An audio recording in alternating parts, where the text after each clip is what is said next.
राज्यात मेघगर्जनेसह वादळी पावसाची शक्यता आहे। 30-31 मार्च 2026 दरम्यान विदर्भ, मराठवाडा, खानदेश आणि मध्य महाराष्ट्रात पावसाची शक्यता आहे। रब्बी पिकांची काढणी सुरू असल्याने शेतकऱ्यांनी पिकं सुरक्षित ठेवण्याचं आवाहन करण्यात आलं।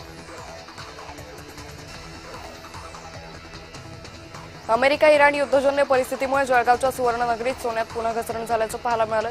सोन्याचे दर जीएसटीसह 1,47,000 रुपयांवर तर चांदीचे दर प्रति किलो 2,42,000 रुपयांवर जाऊन पोहोचले। साकीनाका इथं पोलिसांच्या गाडीला अचानक आग लागल्याची धक्कादायक घटना घडली। नागरिकांच्या सतर्कतेमुळे मोठा अनर्थ टळला। सुदैवाने यात कोणतीही जीवितहानी झाली नाही।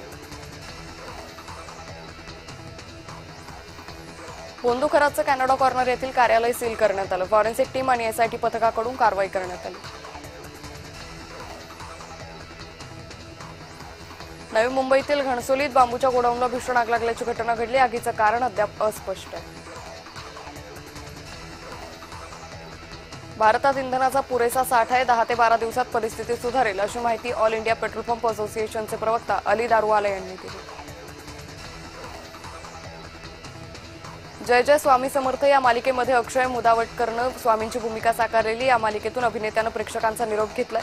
मालिकेमध्ये महानिर्वाणाचा अध्याय सुरू झालाय, त्यामुळे स्वामींच्या भूमिकेसाठी ज्येष्ठ अभिनेत्याची निवड करण्यात आली। अक्षयनं सोशल मीडियावर पोस्ट शेअर करत आभार मानले।